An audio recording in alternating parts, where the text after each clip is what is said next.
Hello, everyone. Welcome back. This is the Blue Line Blast podcast. Jim Biringer, Matthew Blittner, back again. A lot to discuss here for you this week in another edition. Matthew, welcome back. Good to be back as always, Jim. And speaking of being back, is that a different background for you? Yeah, I changed my chair around a little bit. That is a different background. It's the other side of my room/studio. I also have the TV on in front of me watching hockey, so this is a little better angle for me. So instead of me turning my head to the left and right all the time to watch the television, it's kind of in front of me. So, hey, look, you can see my wall. You've seen the bookshelf. You be the judge on which you like better. But we got to talk about it because, look, you know I'm a wrestling guy. We had the Survivor Series on the weekend. We got Thanksgiving Day tradition, WWF Survivor Series. But we had the Royal Rumble. Came early in Newark on Monday night. New Jersey and Columbus Blue Jackets, 5-6 fights. Second period didn't get over till past 9 o'clock. Wow. What a mess. Just what a Royal Rumble that was. So first of all, Jim, as always, I was there covering the game for Sportsology. Here's some quick numbers from the second period, okay? Yep. So second period, 20 minutes of gameplay time, right, folks? You had 16 combined penalties, 8 combined fighting majors, with a couple of those that could have been fighting majors, but the officials decided not to. You had 64 combined penalty minutes. It was... Jim, I know you're calling it the Royal Rumble, but based upon everything I've read online about Survivor Series, about War Games, they should just put the War Games cage on the ice between the Blue Jackets and Devils. That would have been a much better opener and main event than what WWE had. Royal Rumble's still a while away, but Jim, at one point, there were 4 Blue Jackets in their penalty box and 3 Devils in theirs. Oh, and there was a game misconduct for Jonas Siegenthaler. His jersey wasn't strapped down properly. I mean, we can debate that game misconduct a little bit. I mean, look, I'm going to say this. I watched the press conference, and look, as you guys can tell, I'm a little nasal, so I didn't want to infect anybody with my sinuses, but again, the Sheldon Chief might have paid you on the download to infect the referees after that game. Yeah, I mean, look, first of all, watching that press conference, first, I got a question for you. It looked to me, watching it from my television, Sheldon Keefe was visibly upset about something. Oh, he was very... he wasn't just visibly upset. He was audibly upset. He was demonstrably upset. And Jim, let's be honest, if you were the head coach, you'd be pretty upset too. Brendan Dillon, his 1,000th game played. Now, I know it's only been a little over a year that he's been with the Devils, but, Phil Niekro won his 300th game with the Yankees. And so, I mean... you celebrate the milestone when it comes. You can't determine who it's going to be with. So, he's playing his 1,000th game. They're going all out for it, wearing all the jerseys for him, doing a nice little tribute. Everything's nice, making him the starter. There's a bit of a scrum around the net. Let's be honest, it happens 100 times a day in hockey. Nothing to write home about. No. Okay, I believe it was Adam Fantilli / Jake Allen. Okay. Little scrum, hey, how you doing? I'll take you to dinner later. What plans we having? Stuff like that. Yeah, there's a scrum because the Devils are sticking up for their goalie. Okay, everything's normal. Dylan and Varakov, I might be butchering his last name. I apologize out there. I am no Brendan Burke when it comes to being able to pronounce foreign last names. Voronkov is his name. Thank you. You're welcome. So they start dancing away from the initial bid scrum. So it looks like there's going to be a one-on-one altercation. Yeah. Okay, we're all with each other so far. Yeah. An unnamed Blue Jacket knocks Dylan's helmet off from behind. Intentional or not, we don't know. The video evidence doesn't really, give much in the way of being like, oh, it was intentional. Like, it just seems like his helmet got knocked off as they were moving away. Okay, his helmet's off. Voronkov hits him with, by the way, Claudio Tosta did not. Claudio would be very impressed with that. With that European uppercut right there. Pulls the jersey up over Dylan's head before he even realizes what's going on. Hits him a few times. He goes down, and remember, he's not wearing the helmet, so he hits his head and face. It looked like it was probably like the side of his face, to be precise. The camera angle was a little difficult to, depict exactly where, whether it was the nose, side of the face, whatever. Hits the ice hard. He was down for a few moments. Scary, obviously. And then he needs help. They helped him up off the ice and down the tunnel. So obviously the Devils are going to go defend him. And Paul Cotter, Nito Hischier, Dougie Hamilton, they all addressed it in the room afterwards. Paul Cotter probably the most emphatically addressed it afterwards, saying, he's proud of the boys for doing that. He liked the way that they responded. And then, Jim, what was a one-act show of it being 2-0 Devils, 3:03 into the game, and a first period that ended 2-1, should have been 3-1, could have been 3-1 if not for a very ridiculous sequence of events review-wise. Now, okay, the Devils come to Dylan's aid. Well, they stand up for him, and now all heck just breaks loose. And it didn't quite reach Rangers Capitals from a few years ago. It didn't quite reach, 4 nations, U.S. versus Canada. But all of a sudden, you had 3 separate skirmishes, one by the benches, one by the face-off dot, and then one by the goal. That was the one with Siegenthaler and Fantilli. And Fantilli hit Siegenthaler, I think Keith said it was 7 times before Siegenthaler even knew that Siegenthaler clearly didn't want to engage. His gloves weren't off. How Fantilli avoids the instigator penalty is beyond anyone, which Sheldon also brought up. And it's a do-si-do and away they go. Yeah, no, it was crazy because, looking at it, I understand the rule why Siegenthaler got the game misconduct. I looked at the rule book. But the referee has to have a little bit of discretion there because the guy did get a couple of shots in before Siegenthaler, even comes back. What are you supposed to do? Get pummeled there?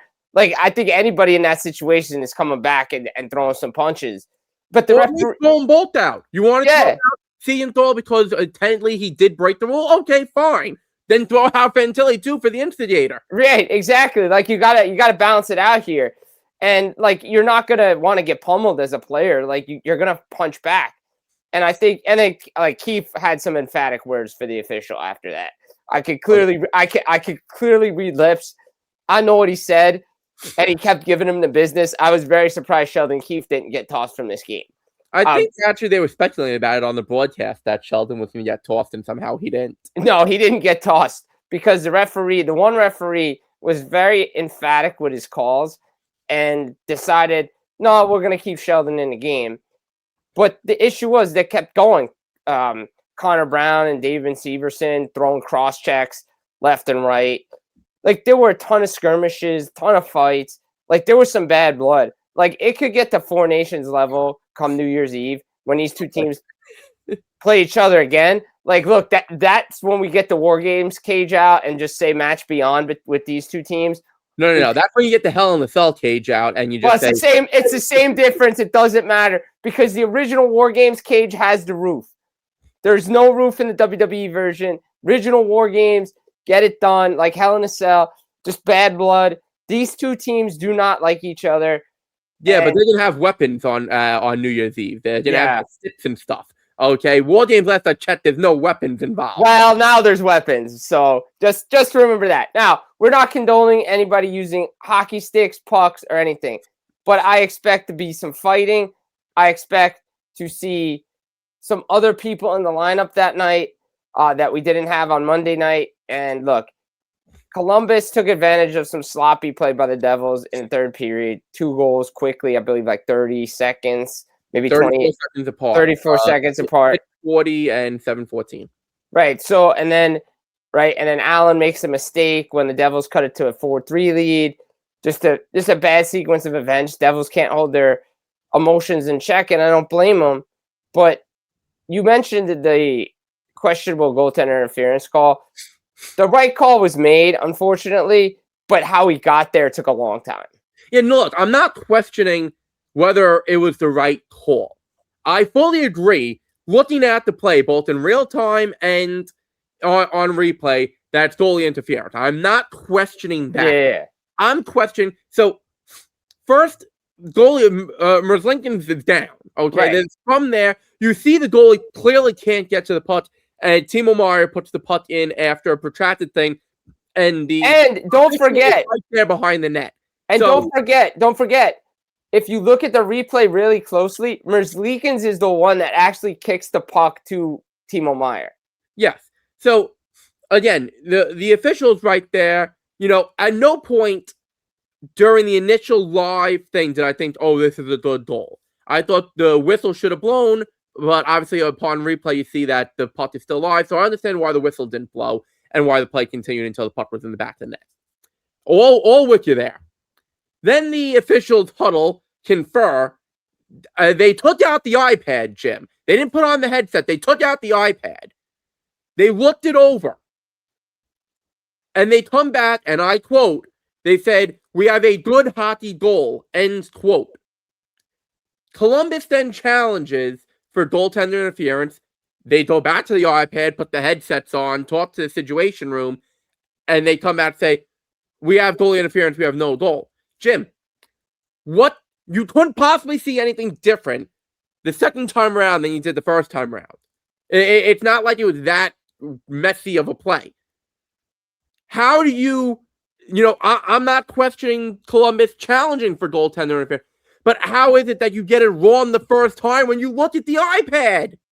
Yeah, I mean, look, I think there should have, first of all, I think the initial call should have been no goal in real time. Like, it should have been no goal. So, okay, I know why they gave him goal. That way Columbus can challenge. So, because Columbus was going to challenge because Merzlikins was hot. He was at the blue line giving it to the official. So, and I agree. I think the whistle should have blown, whatever. But again, this is where if the suggestion we've made over and over again, we have the ACC, UFL, replay listenings, right? Okay, you guys called it a good goal. What did you see? We can listen to what everybody's saying. Why did you call it a good goal here? This is what we're looking at here. It would be so helpful to everybody to understand what's going on. Look, love covering this game, love the league. There is a little bit of, I don't want to call it arrogance, but I want to call it they're not reading the room. Yes, everything is online. Yes, there's videos. But in today's day and age, when people want it 30 seconds and want it instantly, having that little extra help during a broadcast will save you a ton of headaches. I'm just saying it right now. It will, but then it would also put people like you, me, and every other writer who's there covering games out of a job, because we're the ones live tweeting it in real time. So you'd sort of be putting us out of a job there, Jim. So I mean, they have it in football. No one seems to have an issue with it. So, look, I think if anything, you want, like, they already do announce after a challenge, like they put it online even, and the explanation for why something was called. I think we need to go back to what used to be across all sports and what other sports still do, for the most part, sometimes have a pool reporter who is there whose sole purpose is to talk to the officials after the game, and the officials have to, they have to answer for whatever their decisions were on anything. So there's always a questionable call or two. Why there's no pool reporter and no official who has to speak and address the actions. That's the part that needs to be fixed. Doing it, having the broadcast and everyone be able to hear it, I think just puts people like you, me, and everyone else out of a job. So I'm going to advocate for keeping my job. So I'm advocating for keeping my job, but it makes my job a little easier. Well, again, though, you would find out from if the officials had to speak afterwards. Well, we'll find. I mean, look, again, it's a suggestion. It's a mess. Look, everything is a mess, and I mean, I guess the biggest mess right now is the Olympic hockey rink. because we're in what's today's date? You want to talk about methods? I mean, today is December the 2nd as we record. And guess what? This thing is still not done. A. B. It's smaller than what it should be. The league ain't happy. No one's commenting on it. And you knew since 2019 that you had the Olympics in 2026 and you only started construction in 2023. You knew in 2019. Well, that's normal though to start, 3 years beforehand the construction, because don't forget, like, it's not like it's a separate cornered off place of the world that you build the Olympic Village in. Like, this is a place that the Olympic Village is only temporary. It does get taken down.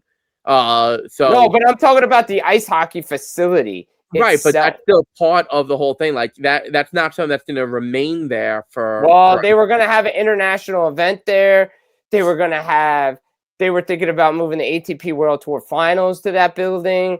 Like, this is going to be a permanent structure.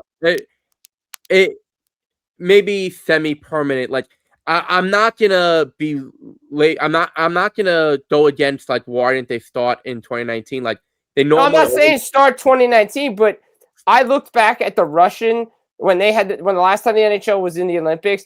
Sochi's Olympic rink was started in 2009 and was finished in 2012. The games were 2014. This thing should have been done by now. Yes, it should have been done by now. But it was within the normal relative scope time frame. I think a lot of things just went wrong during that. And obviously, whoever is in charge of that obviously is to blame. But Jim, if the rink and the sheet of ice are going to be smaller than NHL dimensions, it's going to severely impact the way the game's going to be played.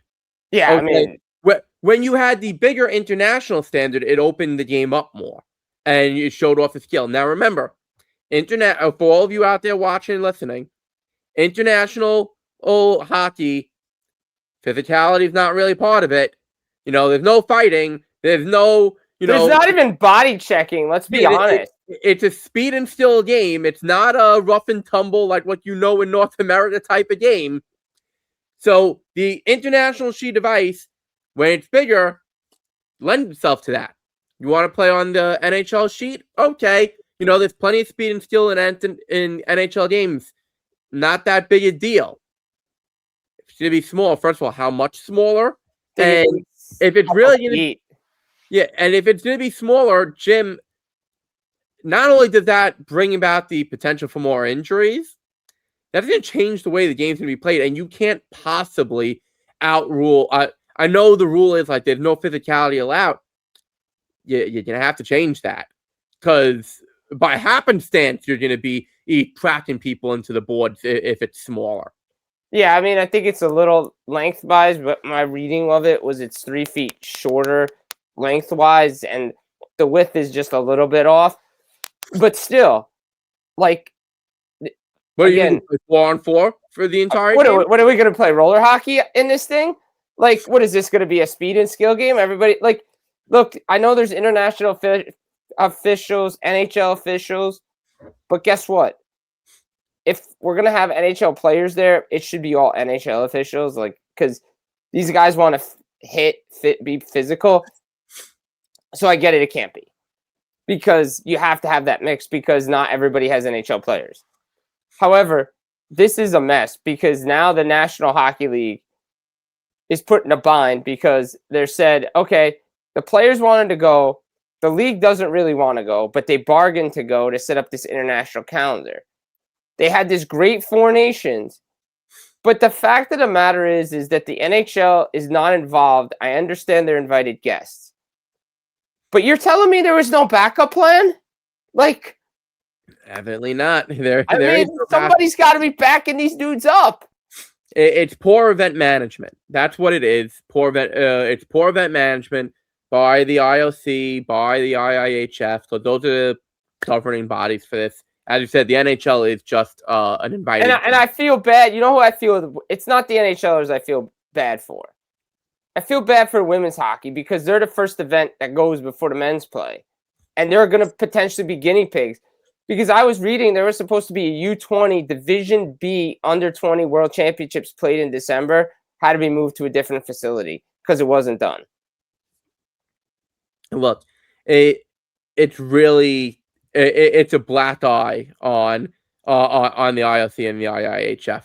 Now, I have a question for you. Do we know if there's an out clause in this thing, in the CBA, in terms of the Olympics? To my knowledge, and obviously I could be wrong here, to my knowledge, the only out is like if it's a COVID equivalent, where it's like a worldwide pandemic or something of that nature, similar type thing. Okay. Now, could the league, I guess, maybe make a case? I mean, look, Gary Bettman, obviously, former, law degree right there. Could you make the case that players' safety is going to be at a significant risk by being at a smaller rink? I guess you could make that argument. I don't know that the players would buy it necessarily, because what's the option? What's the alternative? They're going to have to wait till 2030? Sidney Crosby might not be playing in 2030. No, by all means will not be playing in 2030. No, I don't think Crosby's playing in 2030. I really don't. So, you're not gonna, players are gonna push back on it. Now, if there is that active guard clause, I mean, this isn't an active guard. This is just straight up construction incompetence. So management incompetence. Yeah, it is. And the problem is it can't be delayed by more than a couple of days, because the league has to get back to playing hockey at a certain date. Yeah, look, I think. Oh, Jim, what's the first date of the first men's tournament game? I think it's I want to say February. I have to look off the top of my head. I think it's like February 7th, something like that. Yeah, something like that. Yeah. I mean, I know they have it pretty staggered, in a condensed frame, and you don't want to do it, but if you delay things by, let's say, 4 days, and I think the construction would need more than 4 days. Yeah. Do you maybe start just playing back-to-backs? You might have to. And, I mean, I know that poses a significant injury risk, as well as playing risk as well. So the first men's game is February 11th. February 11th is the first men's hockey game. Okay, so February 11th, and the tournament has to wrap by when? The last game is February. The gold medal game is February 22nd. Okay, so they have 11 days to get the entire tournament in. And when does the NHL return to play? I want to say a few days after that. I think they blocked out 17 days from the beginning of February, the last game, to the end of, so back around I think the 26th they get going again. It's dicey. You could do a small delay. All right. So the last game is the 5th of February. So it would go when the All-Star break was an All-Star break. Right. And the first game back is literally 3 days later from the gold medal game, the 25th. All right. So you've really got 2 days to play with. Yeah. Because you obviously can't have them play the gold medal game and 20 hours later have to be back in an NHL game. And fly. Let's not forget, they're flying from Italy back to. Right. I mean, look, it's an 8 hour flight from Italy. Yeah, you can do it. It's not like it's home from Japan 24 hours. No, I know, I get it. But I'm saying, this is, again, this is why Gary Bettman and company didn't want to do this. Well, I think they didn't want to do it because they don't get any money out of it, and they don't get anything from it. And everything, yeah. I don't think it was because of potential construction issues. I don't think that's exactly why you want to do it. One final thing on this thing. I just say I was reading Gary Bettman's comments earlier, in November and then again in October. He's addressed this going back 2 years now, and he's made comments about this, and he's very savvy when it comes to this stuff. We saw it with the draft when it comes to decentralization. He doesn't put the blame on the league. And he doesn't poke blame, but he just subtly says, yeah, those guys, it's those guys that wanted it. Those guys are taking their time. It wasn't us. Because if it was us, we'd have it done on time. Well, he may be right in the words of Billy Joel, or he may be wrong. Look, I think the biggest contingency plan right now to have something in place, you got to find if this thing isn't really done, and safety for not only the men's but women's games, that you have to find a rink that's available, that's like that safety wise, and you may have to play it someplace else. I know they don't want to do that, but at this point, if this thing isn't finished and the timeline's right before the games, poor timing, but B, for the safety of everybody, find a facility that's open and go play there. Yeah, look, that's really the only thing, but I don't think they're at that level just yet. I think they're getting very close. I don't know that they're gonna, I don't think the IOC and IIHF are gonna willingly admit to that. And by the time they do, where they're forced to confront it, it's gonna be too late to even do a backup. Between tickets being sold, transportation routes, lodging, they've made a mess out of this. There's no two ways around it. You know who's also making a bit of a mess right now? The league? Specifically, players on 3 teams now, the Sharks, Senators, and the Devils, who, for reasons not quite understood, are openly defying the NHL rule about you have to wear your helmet during warm-ups if you came into the league starting in the 2019-2020 season. Not good. Not good. I mean, I know a lot of young guys do it, though, right? The young guys, rookie laps, they do it, no bucket. Right, but rookie lap, they're the only person on the ice. Like, it doesn't matter. During warm-ups, you've got 2 full teams on the ice, shooting pucks and everything. That's more dangerous. A rookie lap, there's really no danger other than falling because you didn't skate well. And let's be honest, that's not really what you should be worrying about. But meanwhile, it's proven to be much ado about nothing because the league came down with a slap on the wrist. Yeah, I think because the teams like to do it, right? Because that's the way it used to be done. Right. I mean, look, the Devils, they were wearing specialty hats for Brendan Dillon. So I understand why they did it. Right. The Sharks, they said, it was a discussion during team dinner the night. They were saying that they wanted to change their mojo up going into Vegas. That's a bit of a weak answer, and I'm not quite familiar with why did Ottawa even give a reason on why they did it? I don't think they did. I don't really think they did. Like, I'm not absolving the Devils, but at least there is that's a legitimate reason. I mean, guy was playing a 1,000th game, want to go no bucket, wear some lids, they're celebrating a guy's career. So okay, just changing your mojo. Like, you want to change the mojo, change the color, change the jersey you're gonna wear. Yeah. Or instead of wearing your typical road jersey, wear your alternate jersey or something. I like that. Or coordinate with it's not that difficult to coordinate who's wearing what jersey. You want to change up your mojo. Maybe you all use purple sticks or something during warm ups. Like the helmet, it's really something that why are you gonna poke the bear of the league? And again, not that the league really did anything. But I think letters went out and they're like, we're watching this. It's like tampering. It's like, all right, guys, you want to poke the bear? You guys want to defy the rules? All right. Anybody else you guys keep doing it. Let's see what happens. And meanwhile, see what happens. Jim, hypothetically, I'm going to ask you this. Yeah. What could the punishment even possibly be? Forget the slap on the wrist. If there was going to be an actual punitive punishment, what's the punishment going to be? I mean, probably just fines. I'm gonna be honest. That's probably it.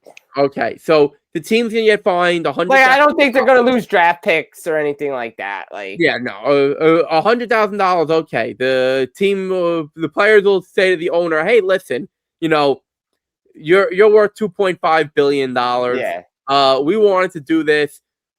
You're footing the bill, right?" The owner's gonna say, "Okay, yeah, here, listen." Here's my pocket change. Here's $100,000. Here, don't pay to the league. Yeah, exactly. It's like It's nothing. What are they gonna have somebody like at the locker room door? All right, we're checking off. This guy doesn't have a helmet. This guy doesn't have it. Like, what? They're really gonna waste their time with that? I mean, as you said at the beginning of the show, can be have a bit of an ego, have a bit of an attitude Yeah, with that's true. gyms. That's true. Maybe you don't put it past them. I would. Yeah, that's true. I wouldn't pass. But let's not put this past anybody. Thanksgiving comes back. The standings very jam packed in the East, like this, like Very. this. West, not so much. But this has got to be the most close knit standings we've had around this time in recent memory.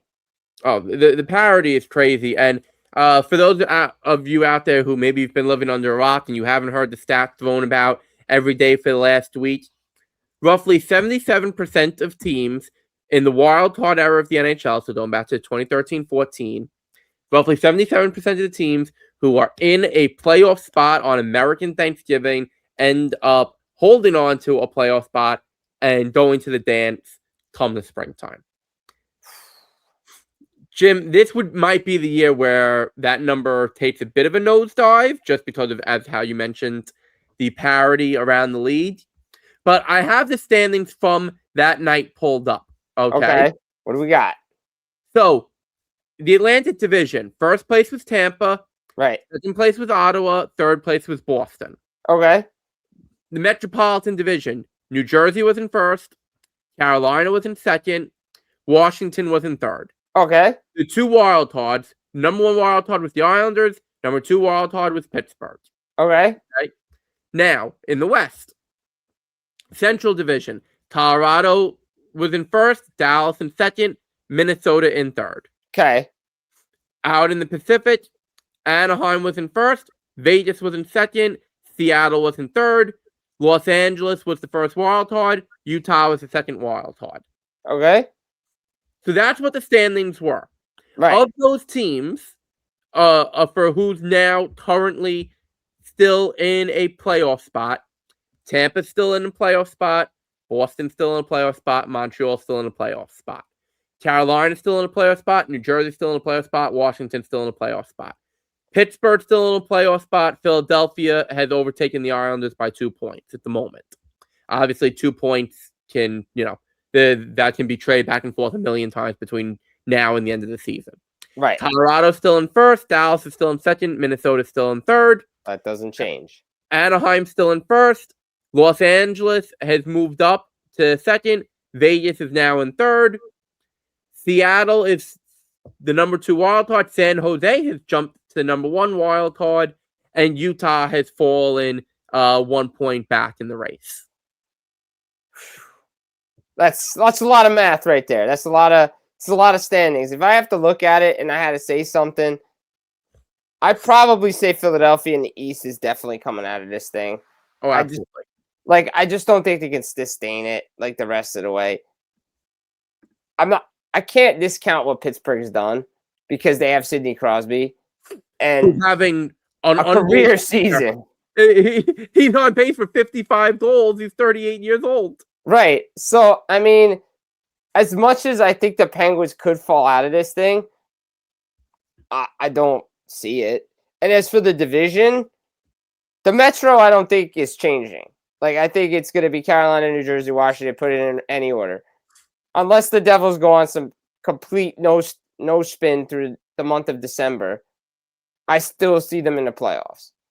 The Atlantic, the only thing that could really change is Montreal because of because they're playing Ottawa as we record, so that could just flip something there. I still think Montreal gets in, but again, I think the third spot in the Atlantic's up for grabs. Out west, I'm not sold on either wild card team. I think Seattle and San Jose will both drop out as of now as we talk because I'm just not sold on either one of those teams doing anything. I think the Oilers find a way to get back into the playoff mix, and I think Utah will because I picked Utah to make the playoffs. I'm staying with Utah to make the playoffs. Yeah. So look, I think Tampa obviously they're gonna make the playoffs. Boston, I don't think we anticipated them making the playoffs this No. year. I don't see them missing the playoffs. I don't know whether they're gonna remain in the top 3 in the division or if they're gonna be a wild card. Right. But I do believe they will hold on and make the playoffs. Right. Montreal, I think, makes the playoffs. I don't know that they make it as the 3. I think they maybe do a wild card. Carolina, New Jersey, Washington, whatever order, they're going to be the top 3 in the division. I can't believe it, but Sidney Crosby should probably win the Hart Trophy. I mean, I'm on that, man. I think if the Penguins get in the playoffs, how can you not have Sidney Crosby as a Hart Trophy winner? I'm sorry. Well, hold on. No, we're going to get to something about that in a moment. So realistically, there's one open spot. Yeah. Do I think the Islanders make the playoffs? Probably not. I think they probably just missed, maybe by a point or 2. Columbus, I think they're a similar boat to the Islanders. Ottawa, they're really going to take that step back a little bit. I guess so. Detroit, I mean, if Detroit misses again, heads are going to roll. Yeah. The Rangers, I wasn't picking them to make the playoffs anyway. They're not making the playoffs. No. Buffalo, obviously, no one was. I don't even think their most arduous fan, their most optimistic fan was going to pick them. But Jim, look at who's in the bottom of the East right now, Florida and Toronto. You're telling me they're both going to miss the playoffs or only one of the two is going to make it? Yeah, I mean, look, Toronto's not playing well. They're playing each other right now as we record. Look, I'll say this. I think they could both miss. Like, they really could. Because, again, injuries. Injuries in Florida, they played a lot of hockey, and Toronto's got to figure out who they are. I think Toronto could find a way in, but they have to play consistently to do it. I think Florida, do I think they win the cup again for a three-peat? No, it's way too difficult. I don't see a world in which Florida misses the playoffs, even with the injuries. But they at least have somewhat of an excuse if they miss. But Jim, if Toronto misses, more heads gonna roll. If Toronto misses, you might want to buy a drone and have it fly over Toronto for. I might have to do some other things besides buy a drone.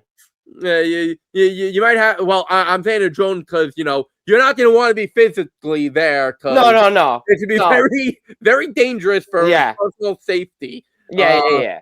Absolutely. In Toronto. Out in the West, I mean, Colorado's looking like a cup winner, like the sure cup winner at the moment. Dallas, Dallas is Dallas. Minnesota, I thought they were going to be a wild card team this year. I think that they right now as of I think the 3 teams in the Central are set, to be honest. Yeah, I think so. Right now, Minnesota, as of recording this, Minnesota has 33 points. The next team closest to them in the standings that could potentially knock them out of the 3 is Chicago. I don't think Chicago does it.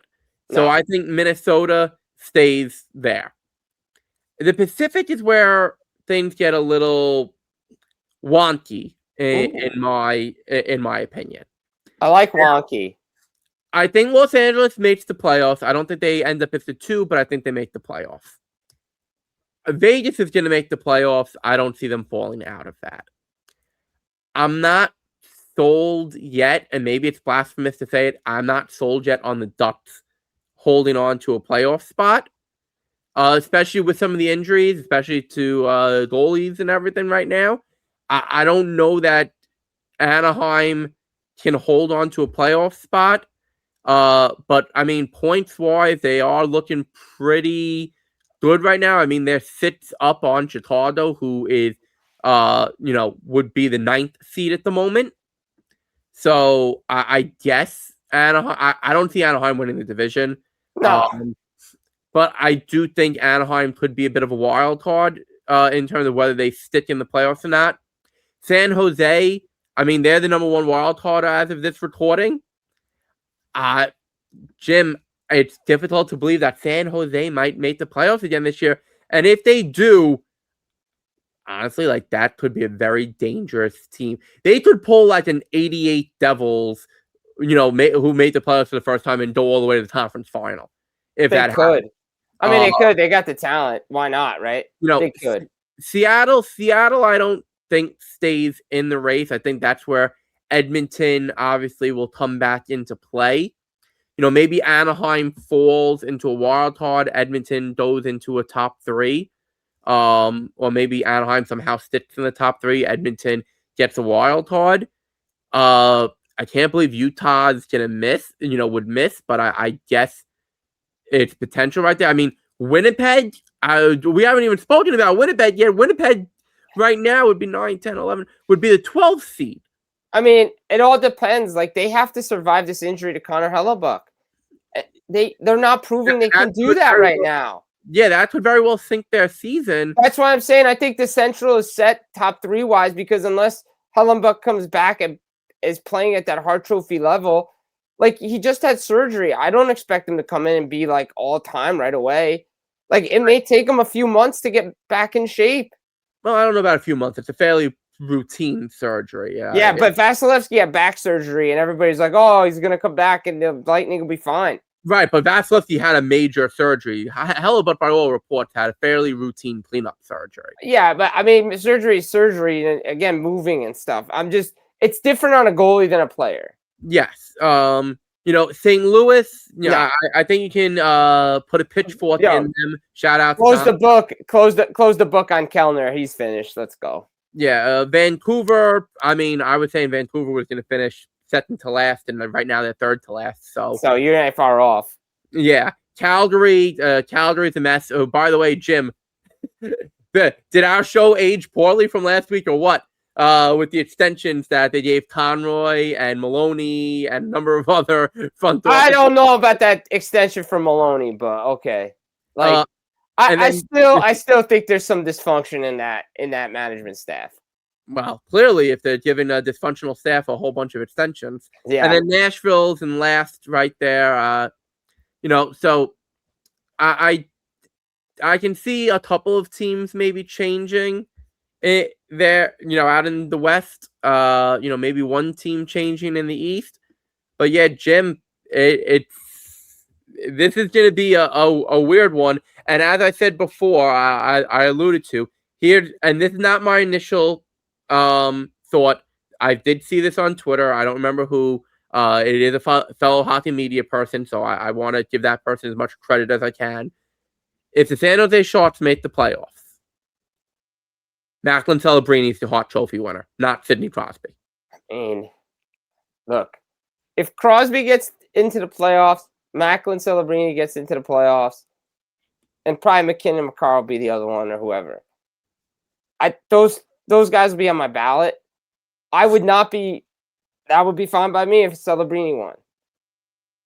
I just think, look, Crosby's Crosby. Look, again, the Sharks and the Penguins still have to get there.